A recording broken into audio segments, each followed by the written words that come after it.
Hello students, कैसे हैं आप लोग। उम्मीद करता हूँ बहुत अच्छे होंगे, आपकी पढ़ाई बहुत अच्छी चल रही होगी।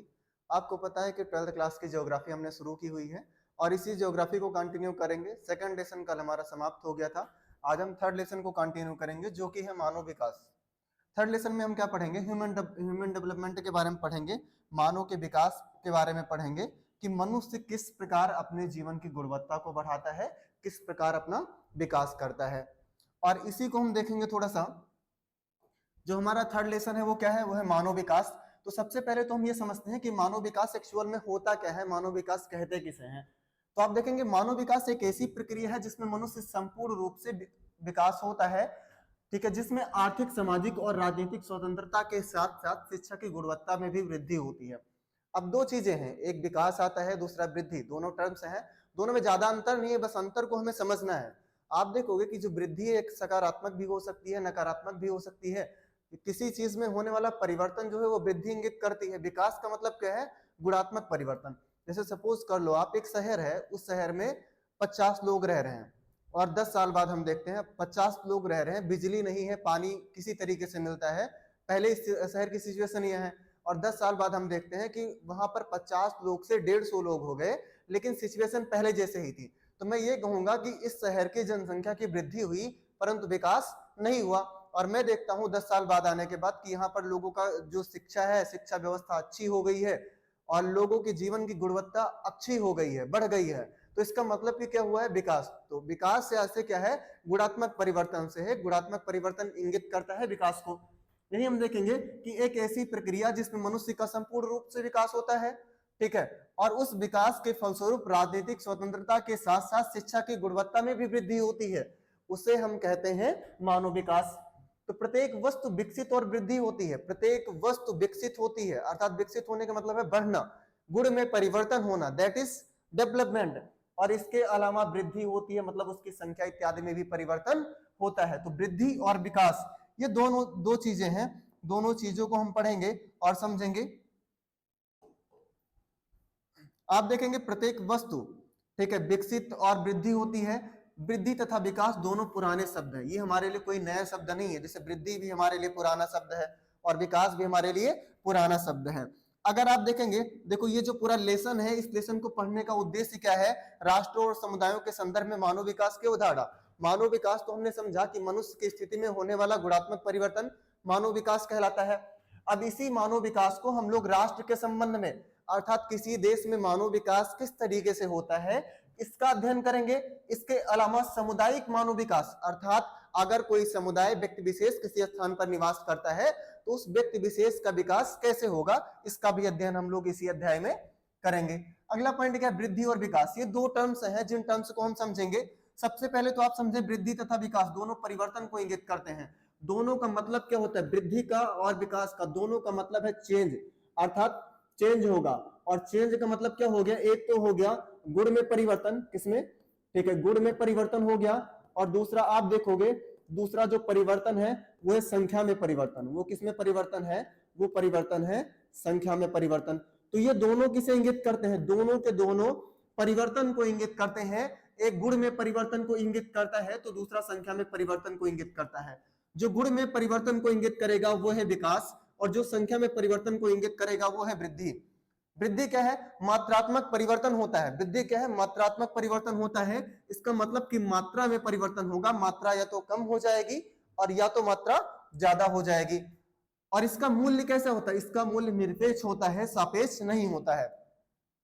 अब जो वृद्धि है ये धनात्मक भी हो सकती है और ये ऋणात्मक भी हो सकती है। जैसे जनसंख्या के परिप्रेक्ष्य में हम लोगों ने पिछले लेसन में पढ़ा था कि जनसंख्या में हम लोग वृद्धि को कंसीडर करते हैं और ये वृद्धि दो तरीके से होती है, या तो ये वृद्धि नकारात्मक हो सकती है और या तो ये वृद्धि सकारात्मक हो सकती है। और धनात्मक वृद्धि, ठीक है, धनात्मक वृद्धि इंगित करता है और इसके अलावा ऋणात्मक वृद्धि ह्रास को इंगित करता है। जो धनात्मक है ये वृद्धि अर्थात बढ़ने को इंगित करता है और जो ऋणात्मक वृद्धि है ये ह्रास को इंगित करती है, कम होने को इंगित करती है। सपोज कर लो आप किसी स्थान की जनसंख्या 100 है, यहाँ पर 100 लोग निवास करते हैं। अगर 100 से ये लोग 90 हो गए, आने वाले एक साल में ये 90 हो गए, तो इसका मतलब यहाँ पर ऋणात्मक वृद्धि हुई, अर्थात मात्रा में कमी आई, मात्रा में परिवर्तन हुआ लेकिन मात्रा इसकी कम हो गई। दूसरी स्थिति हमारे पास है, दूसरी स्थिति में हमने देखा 100 लोग से 110 लोग हो गए, इसका मतलब कि संख्या में तो परिवर्तन हुआ, लेकिन संख्या पहले की अपेक्षा थोड़ा सा बढ़ गई, अधिक हो गई।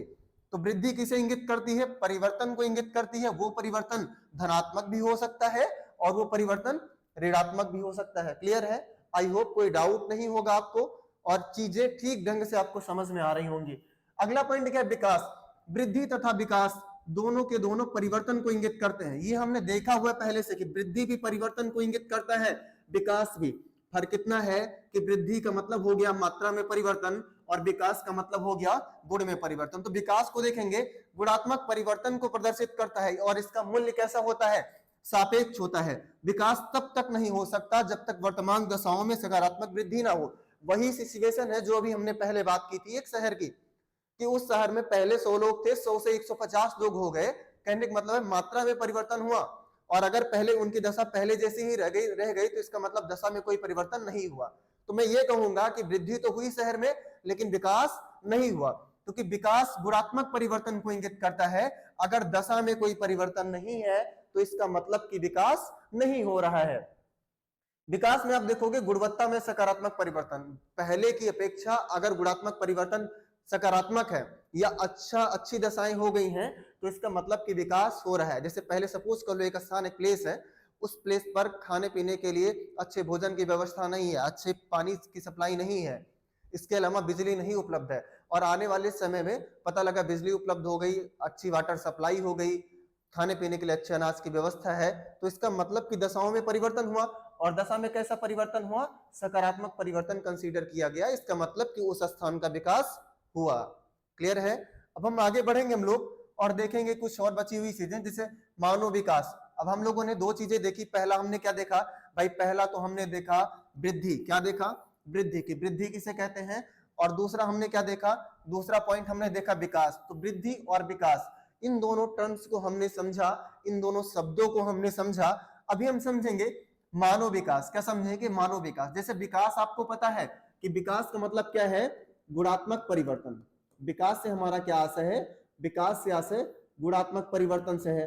अब अगर हमें यह पता है कि विकास का मतलब गुणात्मक परिवर्तन है, और अगर हम यहाँ मानव विकास की बात कर रहे हैं, तो ये चीजें समझना थोड़ा आसान है कि मनुष्य के सापेक्ष जब स्थिति में सकारात्मक परिवर्तन होगा तो वो क्या कहलाएगा? मानव विकास कहलाएगा। अर्थात मानव की स्थिति में होने वाला सकारात्मक परिवर्तन, मानवीय दशाओं में होने वाली गुणात्मक वृद्धि क्या कहलाती है?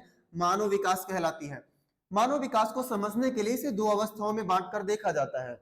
जो मानव विकास है इसको हम दो अवस्था में समझते हैं। एक अवस्था हमारे पास है 1980 से पूर्व की अवस्था। कब की अवस्था है? 1980 से पूर्व की अवस्था। 1980 से पूर्व हमारा यह मानना था कि अगर संख्या में परिवर्तन हो रहा है, संख्या में धनात्मक परिवर्तन है, तो इसका मतलब विकास है। कहने का मतलब 1980 से पहले हम क्या मानते थे? हम मानते थे कि अगर जनसंख्या 10,000 है और अगर 10,000 से जनसंख्या 12,000 हो गई तो इसका मतलब कि विकास हो रहा है। ये हमारा मानना था। कब? 1980 से पूर्व। तो इसमें देखेंगे विकास का स्तर केवल मात्रात्मक वृद्धि के संदर्भ में मापा जाता था। जितनी बड़ी अर्थव्यवस्था उतना अधिक विकास। ऐसा मानना था कि अगर संख्या ज्यादा है, मतलब अर्थव्यवस्था जितनी बड़ी है, विकास उतना ही ज्यादा होगा। लेकिन 1990 के बाद अगर मैं देखूंगा तो स्थिति बदल गई, ये गुणवत्ता आधारित हो गई। इसका मतलब यह था कि संख्या से कोई मतलब नहीं है, संख्या जितनी पहले थी उतनी ही रहे, कोई दिक्कत नहीं है।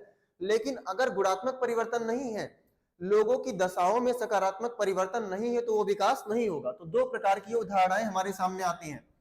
पहली जो अवधारणा है, जो प्रथम अवस्था है, ये 1980 से पूर्व की अवस्था है। ये अवस्था कहती है कि मात्रा में होने वाला परिवर्तन, ठीक है, या मात्रात्मक वृद्धि मानव विकास कहलाती है। अर्थात जितनी बड़ी अर्थव्यवस्था होगी उतना अधिक विकास होगा। इस प्रकार की वृद्धि अधिकांश लोगों के जीवन के साथ कोई संबंध नहीं था। मतलब लोगों के जीवन स्तर से कोई मतलब नहीं है। लोगों का जीवन स्तर पहले की अपेक्षा खराब हो गया तो कोई मतलब नहीं है। जैसे पहले पता लगा पहले यहाँ पर रहने वाले लोगों की स्थिति कुछ ठीक थी और समय के साथ इनकी स्थिति और बदतर हो गई, लेकिन इनकी संख्या बढ़ गई, तो ऐसी स्थिति को विकास माना जाता था। कब? 1980 से पूर्व। लेकिन 1990 के बाद क्या हुआ? ये गुणवत्ता आधारित हो गई, और गुणवत्ता आधारित से हमारा आशय यह है कि पहले की अपेक्षा दशा में सुधार होना चाहिए। और दशा में कैसा परिवर्तन होना चाहिए? सकारात्मक परिवर्तन कंसीडर किया जाना चाहिए। अर्थात दशा में सकारात्मक परिवर्तन होना चाहिए। आप देखोगे द्वितीय अवस्था 1990 के बाद की अवस्था है। इसके प्रतिपादक कौन थे? महबूब उल हक। ठीक है, इन्होंने क्या कहा? हक ने मानव विकास का वर्णन ऐसे विकास के रूप में किया जो लोगों के विकल्पों में वृद्धि करता है और उनके जीवन में सुधार लाता है और विकल्प परिवर्तनशील होते हैं। महबूब उल हक ने बताया कि जो मानव विकास है इसका मतलब है कि लोगों के जीवन की गुणवत्ता में सुधार होना चाहिए। इसने लोगों के लिए विकल्पों में होने वाली वृद्धि का वर्णन किया। इसने बताया कि लोगों के विकल्पों में वृद्धि होती है और जो विकल्प होते हैं वो परिवर्तनशील होते हैं, वो स्टेबल नहीं होते हैं। अगर लोगों के जीवन में उनकी गुणवत्ता में, उनके जीवन की गुणवत्ता में सकारात्मक परिवर्तन हो रहा है तो इसका मतलब कि विकास है। ये मानव केंद्रित अवधारणा है। आप देखोगे कि जो पहली अवधारणा थी इसमें मनुष्य को कोई वरीयता ही नहीं दी गई थी। इसका मतलब ये नहीं था कि अगर मनुष्य की स्थिति में सुधार है तो उसे विकास कहेंगे। इसका मानना था कि अगर संख्या अधिक है, मतलब पहले की अपेक्षा अगर संख्या अधिक हो गई है तो विकास हो रहा है। और दूसरी अवधारणा जो महबूब उल हक ने दी, यह अवधारणा कहती है कि लोगों के जीवन स्तर में सुधार होना चाहिए, उनकी गुणवत्ता में परिवर्तन होना चाहिए। क्लियर है? आगे हम देखेंगे मानव विकास। जो मानव विकास है इसका उद्देश्य क्या है? भाई क्यों मानव विकास को हम लोग पढ़ते हैं और मानव विकास से क्या आशय है और मानव विकास का उद्देश्य क्या है? उद्देश्य में मैं देखूंगा कि ऐसी दशाओं को उत्पन्न करना जिनमें लोग सार्थक जीवन व्यतीत कर सके। अर्थात मानव विकास का उद्देश्य क्या है? कि हम ऐसी दशा को उत्पन्न करेंगे जिसमें लोगों का जीवन सार्थक हो। और सार्थक जीवन से आशय क्या है? ऐसा जीवन जिसका उद्देश्य हो, जो दीर्घ और स्वास्थ्य हो, वृद्धि का विकास कर सके तथा समाज में सहभागिता हो। कहने का मतलब है, पहली बात, लोगों का जीवन स्वास्थ्य होना चाहिए, उद्देश्य पूर्ण होना चाहिए। जीवन में एक उद्देश्य हो कि आप इसलिए बने हो, आप ये काम करोगे, स्वास्थ्य हो। ठीक है, इसके अलावा आपकी बुद्धि का विकास हो। कहने का मतलब है आपका माइंड सेट का डेवलपमेंट हो और आप समाज में कंट्रीब्यूट कर सके, अर्थात हमारे देश की इकोनॉमी में आपका योगदान हो। ऐसी स्थिति को हम लोग कहते हैं सार्थक जीवन। दूसरा हम देखेंगे मानव विकास का केंद्र बिंदु क्या है? ठीक है, संसाधनों तक पहुंच, स्वास्थ्य और शिक्षा, 3 पॉइंट है। आप देखोगे पहला क्या? संसाधनों तक पहुंच। और आगे हम पढ़ेंगे कि संसाधनों तक पहुंच को हम लोग आय के या क्रय शक्ति के आधार पर मेजर करते हैं। कहने का मतलब है, क्या हमारे पास इतने पैसे हैं कि हम अपने लिए आरामदायक संसाधनों को खरीद सकें? अगर हमारे पास पैसे हैं तो इसका मतलब कि हमारा विकास हो रहा है। क्या हमारे यहाँ का स्वास्थ्य, क्या हमारे यहाँ की स्वास्थ्य सेवाएं अच्छी हैं? स्वास्थ्य सेवाओं में सुधार हो रहा है। अगर स्वास्थ्य सेवाओं में सुधार है तो इसका मतलब कि हमारे यहाँ का विकास हो रहा है। और अगर शिक्षा की गुणवत्ता अच्छी है तब भी आप कहोगे कि विकास हो रहा है। आप देखोगे कि अगर संसाधनों तक व्यक्ति की पहुंच नहीं है, स्वास्थ्य सेवाओं तक पहुंच नहीं है या शिक्षा व्यवस्था खराब है तो ऐसी स्थिति को आप कतई विकास नहीं कहोगे। ऐसी स्थिति को हम विकास नहीं करेंगे, इसको हम विकास के रूप में कंसीडर ही नहीं करते हैं। विकास के लिए आवश्यक है कि व्यक्ति के पास इतने पैसे हो कि वो अपने लिए संसाधनों को खरीद सके, अर्थात लोगों की संसाधनों तक पहुंच होनी चाहिए। दूसरा पॉइंट क्या है? स्वास्थ्य, अर्थात अच्छी स्वास्थ्य सेवाओं की अवेलेबिलिटी होनी चाहिए। अच्छी स्वास्थ्य सेवाएं अवेलेबल हो किसी स्थान पर, इसका मतलब कि उस स्थान का विकास है। और जो तीसरा पॉइंट है वो क्या है? शिक्षा, अर्थात शिक्षा व्यवस्था में सुधार होना चाहिए। शिक्षा व्यवस्था भी कैसी होनी चाहिए? अच्छी होनी चाहिए। तो ये क्या है? ये मानव विकास के केंद्र बिंदु है। अर्थात जब भी मानवीय विकास को हम मेजर करते हैं या मानवीय विकास को कंसीडर करते हैं तो केंद्र में हम क्या रखते हैं? केंद्र में हम रखते हैं संसाधनों तक पहुंच को, स्वास्थ्य को और शिक्षा को। Is it clear? अब आगे हम लोग देखेंगे मानव विकास के 4 स्तंभ। ठीक है, मानव विकास को हम लोग कैसे मापते हैं? भाई इसको मापने के लिए हमारे पास 4 पॉइंट है। इसको मापने के लिए क्या है? हमारे पास 4 पॉइंट है, 4 स्तंभ है। और उन 4 स्तंभों में हम देखेंगे पहला क्या है? समता, अर्थात समानता, इक्वलिटी। दूसरा आप देखोगे सतत पोषणीयता, जिसको निरंतरता कहते हैं। उत्पादकता, मतलब मनुष्य के कार्य करने की क्षमता, उत्पादकता कहलाती है। सशक्तिकरण, कहने का मतलब जो कमजोर वर्ग है उसे भी महत्व दिया जाना चाहिए, उसे भी समान अवसर दिए जाने चाहिए, ये कहलाएगा सशक्तिकरण। क्लियर है? तो चारों स्तंभों को हम लोग देखेंगे मानव विकास के, कि मानव विकास के 4 स्तंभ कौन कौन से हैं। ये कौन कौन से 4 स्तंभ हैं जिन पर मानव विकास आधारित है, जिनके बिना मानव विकास संभव नहीं है। क्लियर है?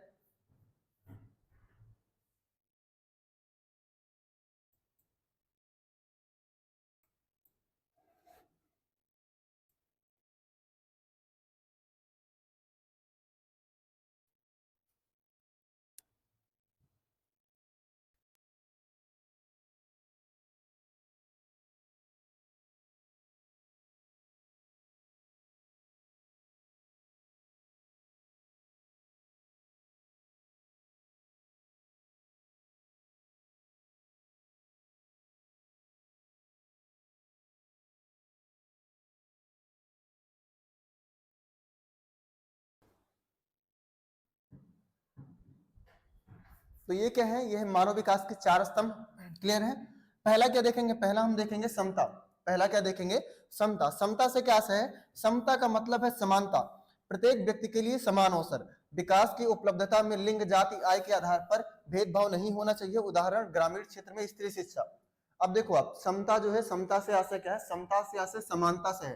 कहने का मतलब है कि इक्वलिटी होनी चाहिए, स्त्री और पुरुष के आधार पर कोई भी भेदभाव नहीं होना चाहिए। जैसे आप देखोगे ग्रामीण क्षेत्र में अभी तो दशाएं कुछ सुधरी हैं, पहले क्या था, पहले लड़कों को शिक्षा का अधिकार था, अर्थात लड़के अच्छे स्कूल में जाकर के पढ़ते थे, लेकिन लड़कियां अच्छे स्कूल में जाकर के नहीं पढ़ पाती थी, क्योंकि इक्वलिटी नहीं थी, समता नहीं थी। अगर समता नहीं है, अगर समानता नहीं है, लोगों को समान अवसर नहीं मिल रहे हैं, तो इसका मतलब मानव विकास नहीं हो रहा है, क्योंकि समता क्या है, मानव विकास का आधार स्तंभ है। अगर लोगों के बीच अवसरों की समानता है, लोगों को समान अवसर मिल रहे हैं, तभी हम मानेंगे कि मानव विकास हो रहा है। दूसरा क्या है, सतत पोषणीयता। अब सतत पोषणीयता से क्या आशय है, जरा हम इसे देखते हैं। सतत पोषणीयता क्या है, इसका आशय है अवसरों की उपलब्धता में निरंतरता होनी चाहिए, पर्यावरणीय, वित्तीय तथा मानव संसाधनों का प्रयोग भावी पीढ़ियों की आवश्यकताओं को ध्यान में रखकर करना चाहिए, ताकि भावी पीढ़ियों को भी समान अवसर उपलब्ध हो सके। अब इसे हम समझेंगे, मतलब क्या है, सतत पोषणीयता अर्थात जो अवसर है उन अवसरों में निरंतरता होनी चाहिए। जैसे आप देखोगे कि जो हमारे पास संसाधन अवेलेबल है, पर्यावरणीय संसाधन अवेलेबल है, उन संसाधनों का हम इस तरीके से उपयोग ना कर लें कि जो हमारी भावी पीढ़ी है, आने वाली पीढ़ी है, उसके लिए कुछ बचे ही ना। अर्थात जब भी हम संसाधनों का उपयोग करेंगे तो भावी पीढ़ी की आवश्यकताओं को ध्यान में रख करके उसका उपयोग करना होगा। ठीक है, तो इससे आशय क्या है कि अवसरों की उपलब्धता में निरंतरता होनी चाहिए, अर्थात जब भी हम संसाधनों का उपयोग करेंगे तो पर्यावरणीय, वित्तीय, मानव संसाधनों का प्रयोग भावी पीढ़ियों की आवश्यकताओं में ध्यान में रखकर करना चाहिए। अर्थात जब भी हम पर्यावरणीय संसाधनों का उपयोग करेंगे तो भावी पीढ़ियों की आवश्यकताओं को ध्यान में रखकर करेंगे, ताकि जो अवसर हमें मिल रहा है वो अवसर हमारी भावी पीढ़ियों को मिल सके। तभी हम कहेंगे कि अवसर की उपलब्धता में निरंतरता है। क्लियर है। अगला जो हमारा पॉइंट है वो क्या है, वो है उत्पादकता। भाई अगला पॉइंट एक है उत्पादकता। सपोज कर लो आप, उत्पादकता से आशय मानव श्रम की उत्पादकता से, अर्थात जो मनुष्य कार्य करता है, जैसे मनुष्य जब कार्य करेगा तो उत्पादन में कंट्रीब्यूट करेगा, कुछ ना कुछ उत्पादन करेगा, और उसी उत्पादन को हम किससे जोड़ते हैं, उत्पादकता से जोड़ते हैं। क्लियर है। तो लोगों की क्षमताओं में वृद्धि करके उत्पादन क्षमता में वृद्धि की जाती है। जैसे सपोज कर लो, अब मेरे कार्य करने की क्षमता अगर कम है तो इसका मतलब मैं कम उत्पादन करूंगा। सपोज कर लो आप कि अगर आपके कार्य करने की क्षमता है तो आप कम उत्पादन करेंगे, और अगर आपकी क्षमता बढ़ा दी जाए तो आप ज्यादा उत्पादन करेंगे। उदाहरण आप ऐसे मान लो कि अगर मेरे पढ़ने की कैपेसिटी 4 घंटे है, तो इसका मतलब कि मैं इतना पढ़ूंगा कि जैसे मैं 4 घंटे भर का ही पढ़ूंगा तो मुझे जो नॉलेज मिलेगा वो 4 घंटे भर का ही मिलेगा। अगर क्षमता में वृद्धि की जाती है, जैसे 4 घंटे से अगर मेरी कैपेसिटी 8 घंटे कर दी जाए, तो जो ज्ञान अर्जन की कैपेसिटी है या ज्ञान अर्जन की जो मात्रा है वो भी बढ़ जाएगी। तो यही यहाँ पर बताया गया है कि अगर हम लोगों की क्षमताओं में वृद्धि करेंगे तो इसका मतलब क्या है कि हम उत्पादन क्षमता में भी वृद्धि करेंगे। क्लियर है। अब इसमें आप देखोगे शिक्षा, स्वास्थ्य तथा समान अवसर उपलब्ध कराकर कार्य क्षमता में वृद्धि की जा सकती है। जैसे आप देखोगे, जैसे आप पढ़ते हुए शायद 8th 9th में क्लास में हम लोग पढ़ते हैं कि how can we convert the population into productive asset. हमारे पास जो पॉपुलेशन है, जो जनसंख्या है, इसको हम प्रोडक्टिव एसेट में कैसे कन्वर्ट कर सकते हैं। तो कन्वर्ट करने के लिए आप देखोगे कि सबसे पहले हम शिक्षा पर इन्वेस्टमेंट करते हैं, अच्छी एजुकेशन रहेगी, स्किल ओरिएंटेड एजुकेशन रहेगी, जिसको वोकेशनल एजुकेशन कहा जाता है, तभी लोगों के कार्य क्षमता में वृद्धि होगी। जब स्वास्थ्य सेवाएं अच्छी रहेंगी तभी व्यक्ति की क्षमता में वृद्धि हो पाएगी। और इसी के साथ आप देखोगे समान अवसर, अर्थात लोगों को जो मिलने वाला अवसर है इसमें भी इक्वलिटी होनी चाहिए। पता लगा किसी के पास कैपेसिटी है, कोई कार्य कर सकता है, लेकिन उसको काम करने का अवसर ही नहीं मिल रहा। अभी भी आप देखोगे हमारे यहाँ लगभग ऐसे लोगों की संख्या ज्यादा मिलेगी जिनके पास कैपेसिटी है, जो कुछ कर सकते हैं, लेकिन कार्य करने के लिए ना उन्हें प्लेटफॉर्म मिल रहे हैं, ना उन्हें अवसर मिल रहा है, और अवसर के अभाव में उनका जो टैलेंट है वो बाहर नहीं आ रहा है। तो इस प्रकार की जो समस्याएं हैं, अगर इन समस्याओं को दूर कर दिया जाए तो व्यक्ति की कार्य क्षमता में वृद्धि हो जाएगी, और अगर कार्य क्षमता में वृद्धि होगी तो इसका मतलब कि उत्पादन क्षमता में भी वृद्धि होगी, जीवन की गुणवत्ता में वृद्धि। और अगर उत्पादन क्षमता और कार्य क्षमता में वृद्धि हो रही है तो जीवन की गुणवत्ता में वृद्धि हो जाएगी। कैसे वृद्धि होगी, सपोज कर लो एक व्यक्ति है, क्या है, ये एक व्यक्ति है, और इस व्यक्ति के ऊपर इसकी शिक्षा बहुत अच्छी हुई, इसका स्वास्थ्य अच्छा है, इसको समान अवसर मिला। अब अगर अवसर इसको समान मिलेगा तो आप बताओ ये क्या करेगा, आय जनरेट करेगा या नहीं करेगा। इसकी जो इनकम है, इनकम भी इसकी कैसी होगी, अधिक होगी। और अगर इनकम अधिक है तो ये क्या करेगा, जीवन को आसान बनाने वाले संसाधनों को खरीद सकता है और इससे जीवन की गुणवत्ता में वृद्धि हो जाएगी। इससे क्या होगा, जीवन की गुणवत्ता में वृद्धि होगी। क्लियर है। आगे हम लोग देखेंगे सशक्तिकरण। अगला जो है मानव विकास का अगला स्तंभ जो है वो है सशक्तिकरण। अब सशक्तिकरण का क्या अर्थ है, सशक्तिकरण का अर्थ अपने विकल्प चुनने के लिए शक्ति प्राप्त करना है। जैसे आप देखो कि महिलाएं पढ़ना चाहती हैं लेकिन फिर भी उनको पढ़ने के लिए अवसर नहीं मिलते, ना उनको विकल्प रहता है। जैसे अगर वो बाहर कार्य करना चाहे, जॉब करना चाहे, तो आप देखोगे अभी भी कई सारे ऐसे घर है जो अलाउ नहीं करते कि महिलाएं जाकर के बाहर काम करें। तो उनके लिए विकल्प चुनने की जो शक्ति है उसी को हम सशक्तिकरण कहते हैं। महिलाओं को इतना सशक्त किया जाए कि वो स्वतंत्र रूप से अपने लिए विकल्प का चयन कर सके, वो खुद स्वयं चयन कर सके कि उनको घर के अंदर का काम करना है या बाहर का काम करना है। तो इसकी स्वतंत्रता होनी चाहिए। सशक्त करने के लिए सुशासन और लोकोन्मुखी नीतियों की आवश्यकता होती है। कहने का मतलब सुशासन होना चाहिए अर्थात उचित शासन होना चाहिए और लोकोन्मुखी नीति होनी चाहिए। ऐसी नीतियों का निर्माण होना चाहिए जिससे बड़े स्तर पर लोगों का विकास हो, जिससे क्या हो, लोगों का विकास हो। सशक्तिकरण जरूरी है आर्थिक दृष्टि से पिछड़े हुए लोगों के लिए। अब सशक्तिकरण की अगर बात कर ली जाए, क्यों आवश्यक है सशक्तिकरण। आप देखोगे कि जो सामाजिक और शैक्षिक दृष्टि से पिछड़े हुए लोग हैं, वो किसी भी वर्ग के हों, उच्च वर्ग के हों या निम्न वर्ग के हों, उन लोगों के लिए आवश्यक है सशक्तिकरण। उनको इतनी शक्ति दी जानी चाहिए कि वो अपने लिए विकल्प का चयन कर सके। और ये कब पॉसिबल होगा, जब सुशासन होगा अर्थात अच्छा शासन होगा, शासन व्यवस्था अच्छी होगी और लोकोन्मुखी नीतियों का निर्माण होगा। ऐसी नीतियों का निर्माण होगा जिससे हमारे समाज में सबका विकास हो सके और सबके विकास को ध्यान में रख करके बनाई जाए। तो ये हमने क्या पढ़े, हमने पढ़े मानव विकास के 4 स्तंभ। और 4 स्तंभों की श्रेणी में क्या क्या हमने पढ़ा। पहला आप क्या देखेंगे, पहला हम लोगों ने पढ़ा था सतत पोषणीयता, उत्पादकता, और इसके अलावा देखा सशक्तिकरण। और सशक्तिकरण के अलावा एक पॉइंट और है समता, अर्थात समानता, सतत पोषणीयता, उत्पादकता और सशक्तिकरण। ये क्या है, ये मानव विकास के 4 स्तंभ हैं। ये क्या है, मानव विकास के 4 स्तंभ। और इन 4 स्तंभों के साथ साथ हम लोग क्या देखेंगे, हम लोग देखेंगे मानव विकास के उपागम। क्या देखेंगे, मानव विकास के उपागम। अब उपागम है क्या, जनरली आप देखो अगर मानव विकास किया जाता है तो किन बिंदुओं को केंद्र में रख करके किया जाता है, अर्थात मानव विकास से एक्चुअल में आशय क्या है, मानव विकास का क्या मतलब है, कब आप कहोगे कि मानव विकास हो रहा है। क्लियर है। 2-4 वीडियो और बना लो, देखो मेरे फोन में। पहला क्या है, पहला आप देखोगे आयु उपागम है, दूसरा कल्याण उपागम, तीसरा न्यूनतम आवश्यकता उपागम और चौथा क्षमता उपागम। ये 4 उपागम है। अब आयु उपागम क्या है, ठीक है, इन उपागमों की सहायता से हम मानव विकास की समस्याओं का मापन करते हैं। अब देखो मानव विकास, ठीक है, क्या है, मानव विकास, मनुष्य का विकास हो रहा है या नहीं हो रहा है। और विकास से आशय क्या है, मानव विकास से आशय गुणात्मक वृद्धि से है। किससे है, गुणात्मक वृद्धि से। अर्थात अगर गुण में जो है सकारात्मक परिवर्तन हो रहा है तो इसका मतलब कि मानव विकास हो रहा है। अब मानव विकास को लेकर के कौन कौन सी समस्याएं आ सकती हैं, उन समस्याओं को हम लोग देखेंगे मानव विकास उपागम के माध्यम से। क्लियर है। अब पहला उपागम क्या है, आयु उपागम। ये क्या है, ये सबसे पुराना उपागम है मानव विकास को मापने का। ये क्या है, सबसे पुराना उपागम है। ठीक है, इसका यह मानना है कि आय जितनी अधिक होगी मानव विकास उतना ही अधिक होगा। अर्थात ये आय उपागम क्या कहता है, ये कहता है कि अगर आय अधिक है, आय कैसी है, अगर आय अधिक है तो इसका मतलब कि मानव विकास कैसा होगा, मानव विकास भी अधिक होगा। पहले उपागम का क्या मानना है कि अगर आय अधिक होगी तो मानव विकास कैसा होगा, अधिक होगा। आय अधिक, स्वतंत्रता अधिक। और अगर अधिक आय है तो आप स्वतंत्रता पूर्वक अपना जीवन व्यतीत कर सकते हैं और ऐसी स्थिति को ही हम मानव विकास कहते हैं। क्लियर। दूसरा उपागम हमारे सामने है कल्याण उपागम। दूसरा उपागम क्या कहलाता है, कल्याण उपागम, विकासात्मक गतिविधियों पर आधारित उपागम। अब कल्याण उपागम से आशय क्या है कि लोगों का क्या होना चाहिए, ठीक है, लोगों का कल्याण होना चाहिए। लोगों का क्या होना चाहिए, लोगों का कल्याण होना चाहिए।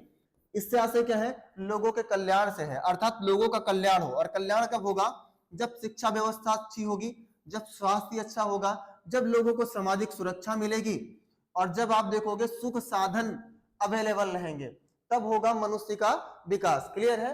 तो विकास में आपने क्या देखा कि जो कल्याण उपागम है ये विकास पर आधारित अवधारणा है। इसका मतलब क्या है कि अगर मनुष्य का विकास होगा, मनुष्य की शिक्षा व्यवस्था अच्छी होगी, शिक्षा में सुधार होगा, उसको सामाजिक सुरक्षा मिलेगी, तब हम कहेंगे कि मानव का विकास हो रहा है। तो कल्याण उपागम मनुष्य के कल्याण पर आधारित है, आयु उपागम इनकम पर आधारित है। ठीक है, इसके अलावा भी एक उपागम हम और देखेंगे जो है न्यूनतम आवश्यकता उपागम। इसे हम क्या कहते हैं, इसे हम कहते हैं न्यूनतम आवश्यकता उपागम। ये क्या है, ये है न्यूनतम आवश्यकता उपागम। अब ये न्यूनतम आवश्यकता उपागम क्या है, देखो इसमें मनुष्य की कुछ न्यूनतम आवश्यकताएं शामिल की गई हैं। अब न्यूनतम आवश्यकताओं में आप देखोगे स्वास्थ्य, अर्थात स्वास्थ्य जो है मनुष्य की आधारभूत आवश्यकता है। इसके अलावा आप देखोगे शिक्षा, ठीक है, शिक्षा के साथ साथ भोजन, जलापूर्ति, स्वच्छता और आवास। ये जो 6 आवश्यकताएं हैं ये मनुष्य की आधारभूत आवश्यकताएं हैं। अगर इन आवश्यकताओं की पूर्ति हो रही है तो इसका मतलब कि मानव विकास हो रहा है। क्लियर है। अंतरराष्ट्रीय श्रम संगठन द्वारा प्रस्तावित उपागम, और इस उपागम को किसने प्रस्तावित किया था, अंतरराष्ट्रीय श्रम संगठन ने प्रस्तावित किया था, जिसमें इसने बताया कि अगर मनुष्य की 6 आधारभूत आवश्यकताएं पूरी हो रही हैं तो इसका मतलब कि मानव विकास हो रहा है। क्लियर। अगला जो हमारा उपागम है वो है क्षमता उपागम। इसका संबंध किससे, प्रोफेसर अमर्त्य सेन से है। अर्थात क्षमता उपागम की अवधारणा को किसने दिया, प्रोफेसर अमर्त्य सेन ने दिया। संसाधनों तक पहुंच के क्षेत्र में मानव क्षमताओं का विकास ही मानव विकास की कुंजी है। इसने कहा कि संसाधन तो अवेलेबल है, संसाधन क्या है, संसाधन अवेलेबल है। अब संसाधन तक क्या होनी चाहिए, पहुंच होनी चाहिए, किसकी, मनुष्य की। और मनुष्य की पहुंच कब होगी, जैसे सपोज कर लो कि मनुष्य के पास क्षमता नहीं है, अगर इसके पास क्षमता नहीं है, क्षमता कम है, तो क्या इसकी पहुंच होगी संसाधनों तक, नहीं होगी। तो हमें क्या करना है, इसकी क्षमता में वृद्धि करनी है, क्षमता में क्या करना है, वृद्धि करनी है, ताकि संसाधनों तक इसकी पहुंच हो सके। क्लियर है। इस उपागम को किसने दिया, प्रोफेसर अमर्त्य सेन ने दिया। ठीक है, संसाधनों तक पहुंच के क्षेत्र में मानव क्षमताओं का विकास ही मानव विकास की कुंजी है। क्लियर है। आगे हम देखेंगे मानव विकास का मापन। अब मनुष्य का विकास हमने देखा कि मनुष्य की स्थिति में होने वाला गुणात्मक परिवर्तन मानव विकास कहलाता है। क्लियर है। अब इस विकास को हम कंसीडर कैसे करेंगे, मेजर कैसे करेंगे, मानव विकास में मनुष्य की संसाधनों तक पहुंच। अब देखो 3 हमारे पास आधार है। पहला क्या है, मानव विकास में मनुष्य की संसाधनों तक पहुंच, दूसरा स्वास्थ्य और तीसरा शिक्षा। ये 3 आधार है। अगर मनुष्य की संसाधनों तक पहुंच है, ठीक है, अगर स्वास्थ्य सेवाएं अच्छी मिल रही हैं, शिक्षा व्यवस्था अच्छी है, तो इसका मतलब कि मानव विकास हो रहा है। क्लियर है। समय देख रहा था मैं। आगे क्या है, मानव विकास को मानव विकास सूचकांक द्वारा प्रदर्शित किया जाता है। अब जो मानव विकास है इसे मापा कैसे जाता है, मेजरमेंट इसका कैसे करते हैं, एक सूचकांक जारी किया जाता है जिसे कहते हैं मानव विकास सूचकांक। आगे आप पढ़ोगे कि मानव विकास सूचकांक 1990 में जारी किया गया था। ठीक है, आप देखोगे 1990 में इसको जारी किया गया था पहली बार, उसके बाद हर साल जारी किया जाता है। इसमें देशों की रैंकिंग की जाती है। ठीक है, मानव विकास सूचकांक देशों का एक क्रम तैयार करता है, सभी देशों का क्या करेगा, एक क्रम तैयार करेगा, और क्रम का आधार क्या बनाएगा, स्वास्थ्य।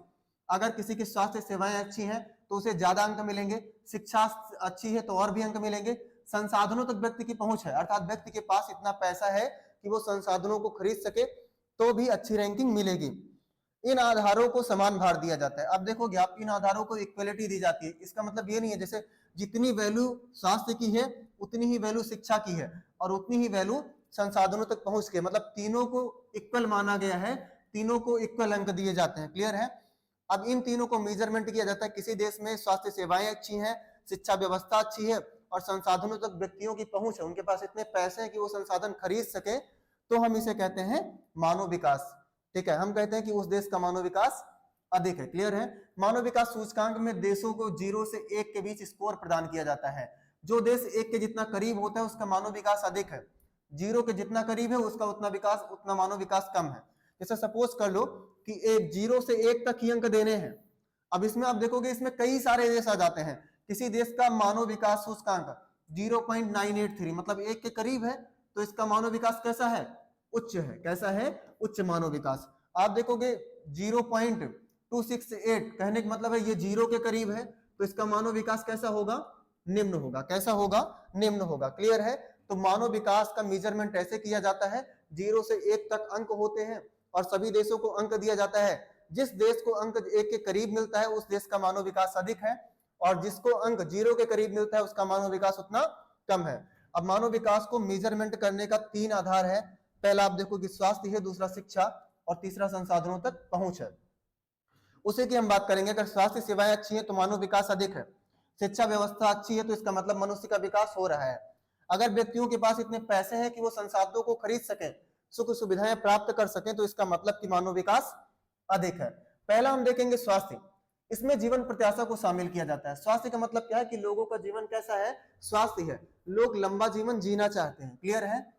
जीवन प्रत्याशा से आशय दीर्घायु जीवन जीने से। अब जीवन प्रत्याशा क्या है, लंबा जीवन जीने की इच्छा ही क्या कहलाती है, जीवन प्रत्याशा कहलाती है। जीवन प्रत्याशा से स्वास्थ्य का मूल्यांकन किया जाता है। अब अगर लोगों की जीवन प्रत्याशा ज्यादा है, मतलब लोग लंबा जीवन व्यतीत कर रहे हैं, तो इसका मतलब स्वास्थ्य सेवाएं कैसी हैं, अच्छी हैं। शिक्षा का मतलब क्या है, ज्ञान तक पहुंच कमापन, मतलब लोगों की ज्ञान तक पहुंच है या नहीं, और ये कैसे मेजर करेंगे, प्रौढ़ साक्षरता दर। ठीक है, जो बड़े व्यक्ति हैं इनकी साक्षरता दर, मतलब पढ़ और लिख लेने वाले लोग। जैसे सपोज कर लो मैं अपना नाम लिख लेता हूं और पढ़ लेता हूं, तो इसका मतलब कि मैं कैसा हूं, मैं साक्षर व्यक्ति हूं। और हमारे भारत में साक्षरता का मेजरमेंट ऐसे किया जाता है। दूसरा क्या है, सकल नामांकन। और ऐसे व्यक्ति, ऐसे बच्चे जिनका नाम विद्यालय में लिखा हुआ है, उनको हम लोग सकल नामांकन की लिस्ट में जोड़ते हैं। इन दोनों व्यक्तियों को हम लोग कैलकुलेट करते हैं शिक्षा में। अर्थात अगर प्रौढ़ साक्षरता दर अधिक है, लोगों का नामांकन स्कूल में अधिक है, तो इसका मतलब कि मानव विकास अधिक है। आगे क्या है, संसाधनों तक लोगों की पहुंच। संसाधनों तक पहुंच को क्रय शक्ति से मापा जाता है। जैसे लोगों के पास इतना पैसा होना चाहिए कि वो सुख सुविधाओं को खरीद सकें, ऐसे संसाधनों को खरीद सकें जो उनके जीवन को आरामदायक बना देता है। क्रय शक्ति से आशय उनकी आय से है। जैसे अगर उनकी आय अधिक होगी तो इसका मतलब कि वो सुख सुविधा को प्रदान करने वाले संसाधनों को खरीद सकते हैं और उनका उपयोग कर सकते हैं। अगर उनका उपयोग करेंगे तो उनके जीवन की गुणवत्ता बढ़ जाएगी, और जीवन की गुणवत्ता अच्छी होगी, इसका मतलब कि मानव विकास हो रहा है। मानव विकास सूचकांक या प्रतिवेदन, ये आज का हमारा लास्ट टॉपिक है। अब जो मानव विकास सूचकांक पहली बार 1990 में जारी किया गया, और इसको जारी किसने किया, इसे संयुक्त विकास कार्यक्रम ने जारी किया। इसके बाद हर साल जारी किया जाता है। इसमें क्या किया जाता है कि जितने भी देश हैं उन देशों की एक लिस्ट तैयार की जाती है, इसके बाद उनकी रैंकिंग की जाती है, क्रम तैयार किया जाता है। रैंकिंग में क्या होता है, 0 से 1 तक अंक दिए जाते हैं, जो 1 के जितना करीब होता है उसका मानव विकास उतना ही अधिक होता है। तो ये आज का रहा हमारा लास्ट टॉपिक। इसके बाद की क्लास हम लोग कल कंटिन्यू करेंगे। आई होप आपको ये समझ में आया होगा कि मानव विकास क्या है, किस तरीके से होता है। तो आप हमारे साथ जुड़े रहिए, पढ़ते रहिए, आगे बढ़ते रहिए। धन्यवाद।